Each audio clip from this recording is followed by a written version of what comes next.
કહેવાય છે કે સમજુ વ્યક્તિ તે જ છે જે જીવનની તમામ પરિસ્થિતિઓનો સહજ રીતે સ્વીકાર કરી શકે.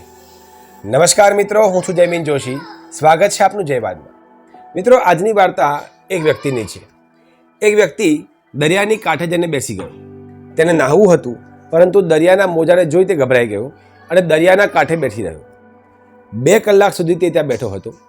ત્યાં કેટલાક લોકો નહાતા હતા. તેમાંથી એક વ્યક્તિ બહાર આવ્યો. તે પરિચિત હતો, તેમનો મિત્ર હતો. તે ભાગતો ભાગતો તે વ્યક્તિની પાસે આવ્યો અને કહ્યું કે મિત્ર, તું અહીંયા શું કરે છે? પેલાએ કહ્યું કે હું દરિયામાં નાહવા માટે આવ્યો છું. તો પેલાએ કહ્યું, તો ચાલ નાહી લઈએ. અહીંયા શા માટે બેઠો છે? હું જોઉં છું કે તું ક્યારનો અહીંયા બેઠો છે, એટલા માટે હું તને બોલાવવા માટે આવ્યો.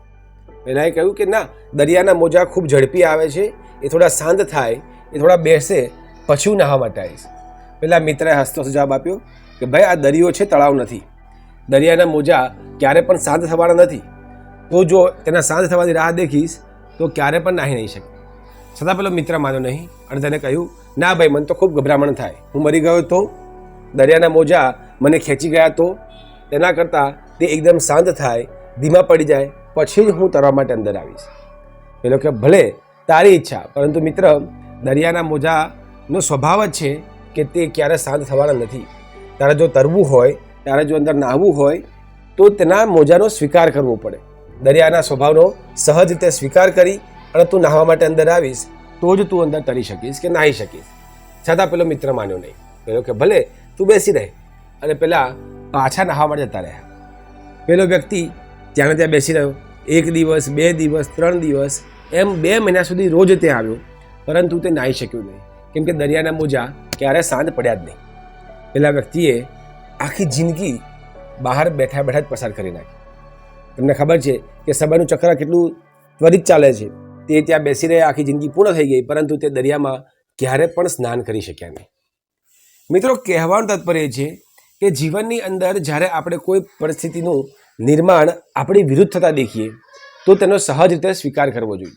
જો આપણે કામ કરવું છે, આપણે સફળ થવું છે, આપણી ઈચ્છા પૂરી કરવી છે, તો જગતની અંદર તમામ પરિસ્થિતિ આપણને સહજ રીતે સ્વીકારશે એવું માન્યા વગર આપણે તેનો સ્વીકાર કરી તેની સાથે જોડાઈ અને કામ લેતા શીખવું જોઈએ.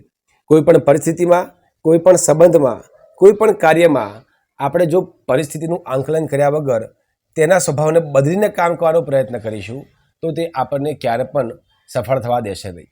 પ્રતિકૂળ આપણે પણ થવું પડે તો જ આપણે જીવનની અંદર કેટલાક માર્ગો જાતા બનાવી શકીએ છીએ. કોઈ પણ વ્યક્તિ પોતાનો સ્વભાવ બદલશે અને આપણે તેનો સ્વીકાર કરીશું એ વાતમાં બહુ ઝાઝો માલ નથી. કેટલીક વાતો બાદ કરતાં આપણે આપણા જીવનને સફળ બનાવવું હોય તો અમુક વસ્તુનો સ્વીકાર ચોક્કસપણે કરવો જોઈએ અને આપણા મનમાંથી ભય દૂર કરવો જોઈએ. તો જ આપણે કોઈ યોગ્ય કાર્ય કરી શકીશું. દરિયાના મોજાનો સ્વભાવ છે કે તે ક્યારે શાંત થવાના નથી. આપણે જો તરવું હોય તો એ શાંત થવાની રાહ દેખ્યા વગર એની અંદર ભૂસકો મારતા શીખવું પડે, હિંમત દાખવવી પડે, તો જ આપણે સ્નાન કરી શકીએ છીએ. આ સાથે નવી વાર્તા અને નવા સંવાદ સાથે ફરી મળીશું. ત્યાં સુધી નમસ્કાર. જોડાયેલા રહો જય વાત સાથે.